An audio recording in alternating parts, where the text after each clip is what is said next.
Welcome back to the Copywriters Podcast with your host, the world's greatest copywriting coach, David Garfinkel. David, how you doing today? I'm good, Nathan. How are you? I'm fantastic. We're going to return to something that was one of my favorite recent episodes, so I can't wait to jump back in. Yeah, 3 weeks ago, we had a very special Old Masters series show, The Art of War Copywriting Edition. And you might remember I showed you this. It's the copywriting sword. And I pointed out that for copywriters, except for the martial arts guys and the swordsman, the pen is mightier than the sword. But, we only covered the first half of the book, Art of War. And we now make that previous episode part 1. And today we cover the rest of the book, chapters 7 through 13, and that makes it part 2. So here's what you need to know. The Art of War was written by Sun-tzeh. You may say Sun Tzu. I'm trying to say it in the Cantonese way, Sun-tzeh, about 2,500 years ago as a treatise on military strategy. The art of war reaches far beyond military warfare, however. Business overachievers like the notorious Elon Musk and Mark Benioff, founder of Salesforce, are among the many who have praised the book. That's because the principles in this book are universal and very powerful in any situation where you're in a struggle, and getting people to buy from the written word certainly counts as a struggle. Today, you'll see exactly how Sun Tzu's principles, when applied to copy, can sharpen your copy, position your offers better, and persuade prospects more naturally. I got to tell you, I was surprised when I was preparing this show how easily his principles can be applied to copy. I should also mention that no customers or subscribers were harmed in the preparation of this podcast. Just as no one is harmed when I remind you that copy is powerful. You're responsible for how you hear, for how you use what you hear in this podcast, and most of the time, common sense is all you need. But if you make extreme claims or if you're writing for offers in highly regulated industries like health, finance, and business opportunity, you may want to get a legal review after you write and before you start using your copy. My larger clients do this all the time. I'm going to jump in real quick before we start this. You mentioned you were surprised by how easily the principles of this book applied to copy. I Sure. want to we touched on this last episode. I just want to frame it a little bit. The principles in this book are very much about mass group psychology and individual personal one-on-one psychology. And when we're writing copy, we're usually mass broadcasting, but we're also trying to keep that one-to-one communication. So for that reason, I think it makes a lot of sense that the principles here apply to copy. Yeah, I'd agree. There's a reason Art of War has lasted more than 2,000 years, and it's not just because people like reading about swords and spears. It's because the way, like you said, the way Sun Tzu thought about winning applies anywhere there's competition, whether it's two armies on the field, two companies in the market, or two people, one you sitting at the keyboard trying to outsell some other guy. When you're writing copy, you're not just putting words together, you're maneuvering, you're positioning, you're adapting, you're watching for the right moment to strike. So if you've ever had a great piece of copy flop or a headline you love get ignored or a competitor suddenly steal your customers, you felt the same frustration a general feels when a battle falls apart. And Sun Tzu didn't leave that to chance. He studied how to win before the fight began and how to keep control until the very last move. So today we're going to tap into the last 7 chapters of his book.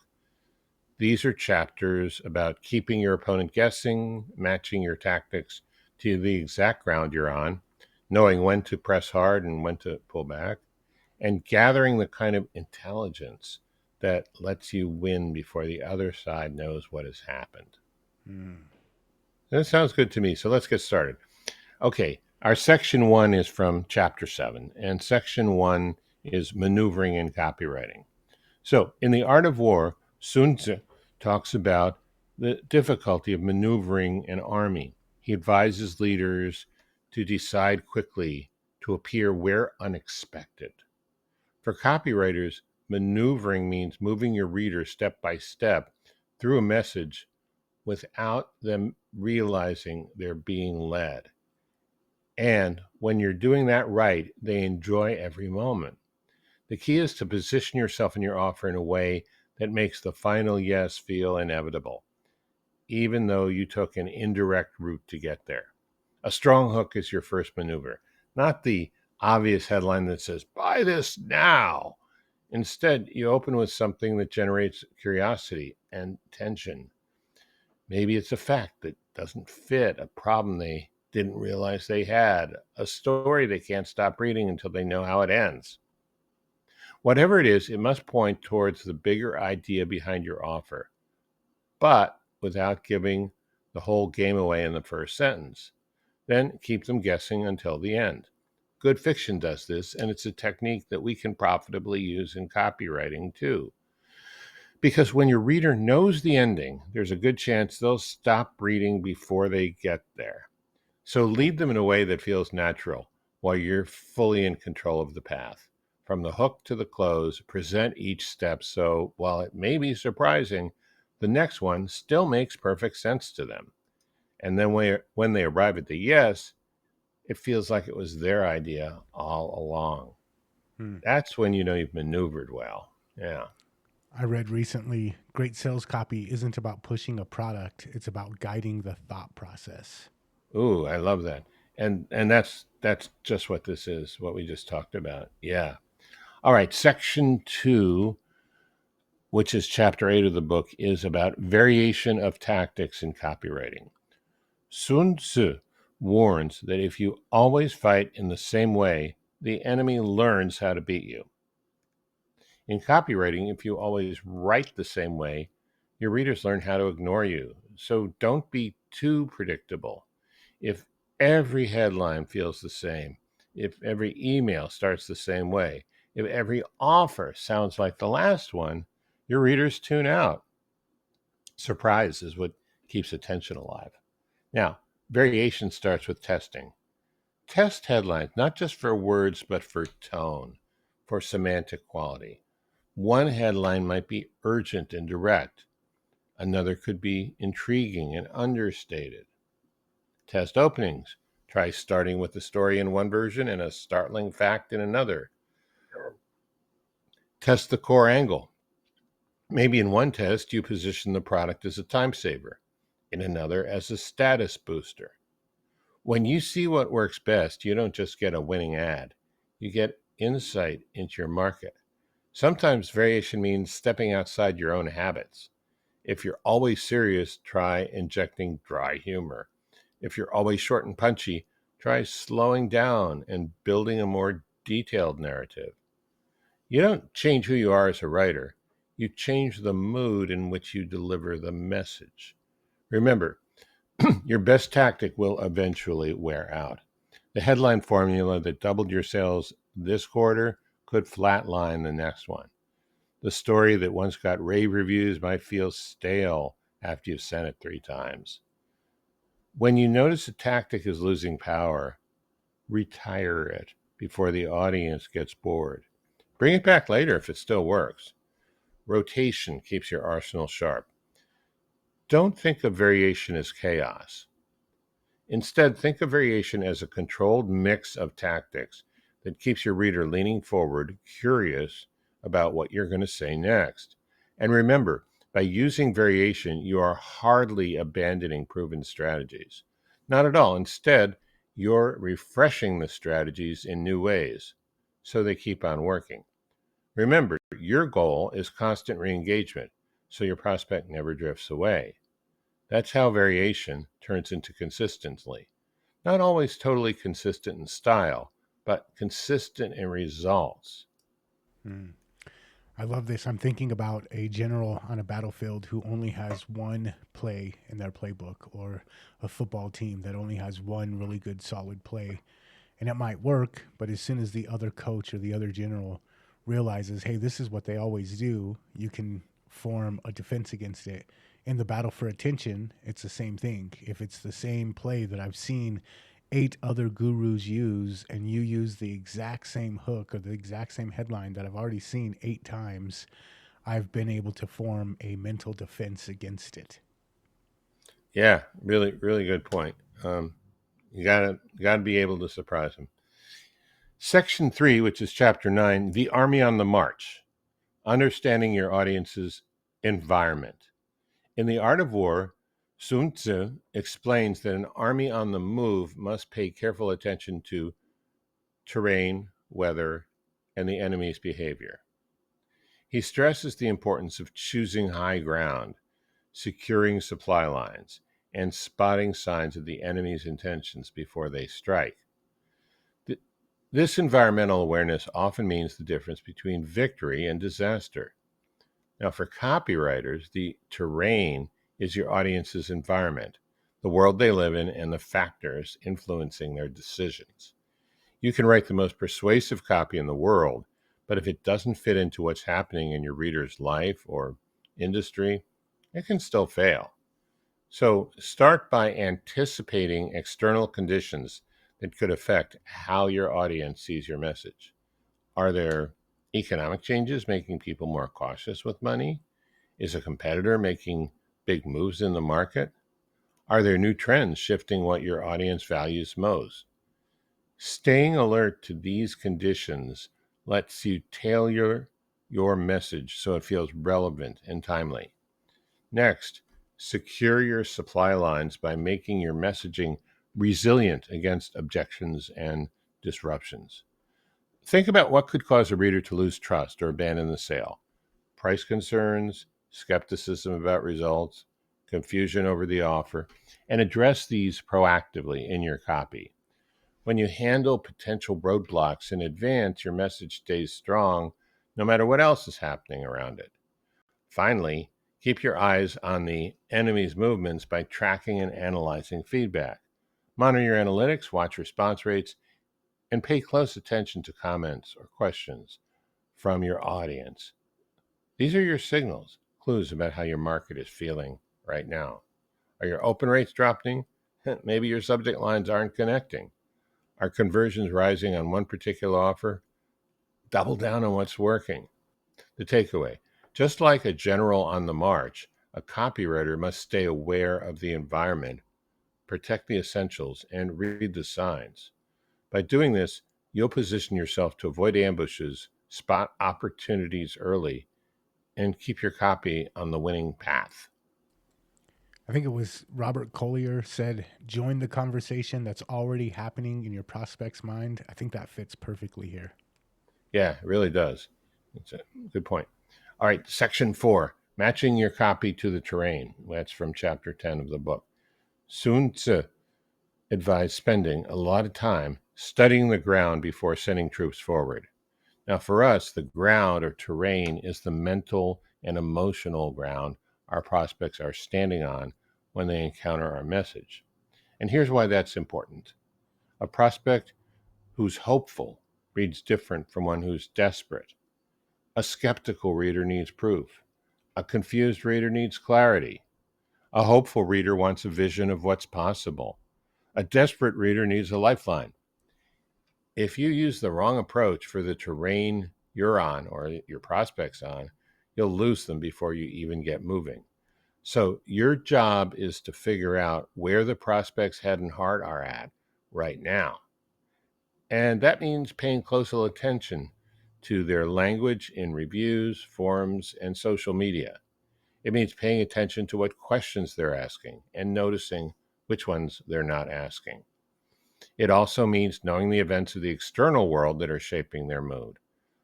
A sudden industry shakeup could make even your most loyal customers feel anxious.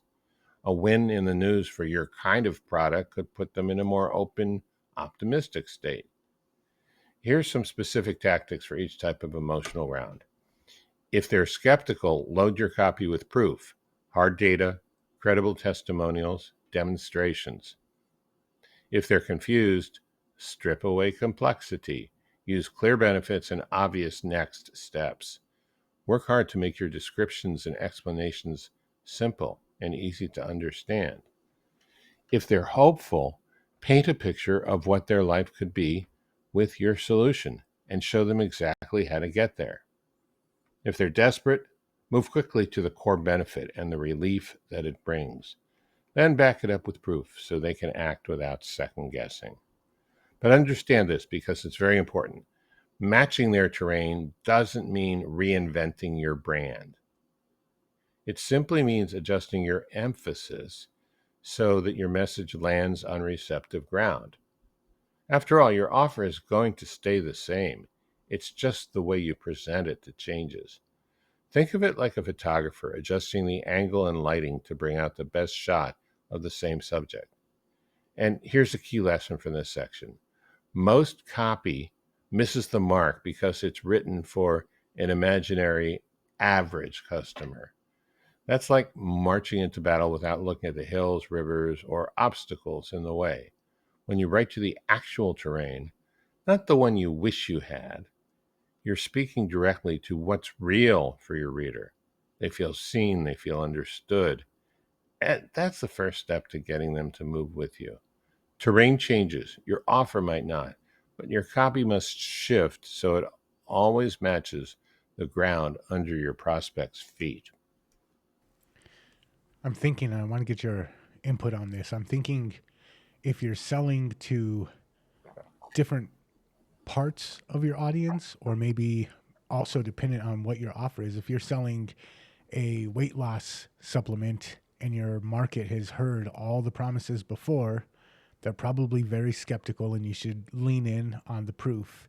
If you're selling a brand new product that is revolutionary and nobody's ever heard of before, they might be very confused. And so you want to lean in on the clarity. So, depending on the nature of your offer, it might impact this. But also, if you're selling to your core, very product solution aware people, you might go with one. But then when you're selling to the people that are on the outskirts of that group, you might shift tone as well based off of who you're targeting. Yeah, I agree. I mean, you could, if all of those people are on one email list or, one Facebook ad delivery niche or whatever, you might vary the ads from simplifying to proof heavy to something else. You might try multiple approaches um, to the same large group if it has different sectors like that. I think so. All right. I see Jupiter has entered the room. She's photobombing the video episode for sure. Yeah. Okay. So section 5, writing for every situation, which is chapter 11 in the book. Okay. Sun Tzu described 9 different battlefield situations, and each one calling for a different approach. With the 4 minutes we have to cover in this section of the podcast, we're not going to have time for 9 copywriting situations and strategies. So we'll boil it down to 3. In copywriting, the different battlefields you have to face have to do with how ready your prospect is to buy. And this is just common sense. After all, cold prospects won't respond to the same message that works for someone who's nearly ready to buy. Because when you use the same approach for everyone, you'll either scare people off who aren't ready or lose them through boredom when they're ready to take action. So your first move is to determine the situation. When someone's never heard of you, they're a cold prospect and they're not looking for a sales pitch. What are they looking for? A reason to care. In this situation, your copy needs to focus on the problem they face and the bigger context around it. When you're showing them you understand why their problems matter and why solving it should be high on their radar and indeed high on their priority list, that can work. Writing to prospects in this situation, though, is about planting seeds, not harvesting. The second situation is a market of warm prospects. They know who you are. Maybe they've read your emails, seen your ad, or bought something from you before. With these prospects, you can start connecting the dots between their problem and your solution. You build emotional momentum, showing them how your offer fits perfectly into the story they're already living. The tone shifts from here's why this matters to here's why you can't miss this. Now we're in a situation finally called hot prospects. And this is a time for direct, decisive copy. Make everything as clear and smooth as possible. Your job is to remove any last minute friction so the yes feels easy. You still need proof here, but it serves a different function. It's to reinforce what they already know and believe rather than to convince them by removing skepticism. You should have already done that earlier. Knowing the stage your prospect is in requires careful observation. Look at behavior, opens, clicks, replies, time spent on page. See where they've come from, a referral, an ad, a free download, a webinar. Each path tells you something about their readiness. And here's a direct parallel to the original art of war. Just like in battle, situations change quickly. A cold prospect can warm up fast right after a breakthrough ad. A hot prospect can cool off if all of a sudden they come up with unexpected objections. So make sure your copy feels like the right conversation at the right time. See, that's when prospects move naturally to the next step and you get the progress you're looking for without forcing the outcome. I'm thinking of dating or marriage advice. What works in the dating stage is going to lead to disaster in the marriage stage. So if you're just giving blanket advice on here's how to message to a woman or here's how to message to a guy, it needs to be tailored towards, well, are they a hot prospect? Are they a cold prospect? And for copywriting, one example that I've run into with this before is sales pages. Sales pages that we send people to from an ad versus sales pages that people see for the exact same offer, but after they've watched a webinar. And after they've watched a webinar, they don't want the fluff, they don't want the buildup, they just want the buy now button.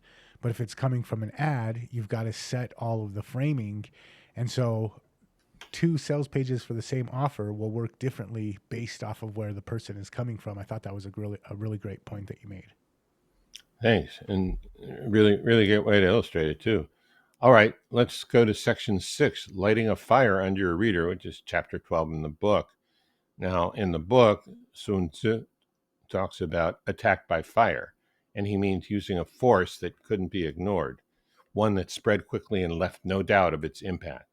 For a copywriter, fire is emotional intensity.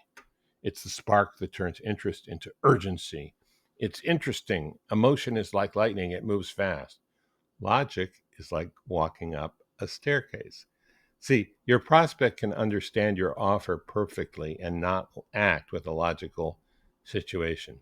But if you make them feel something, excitement, fear of missing out, relief, pride, then the emotion can override the hesitation.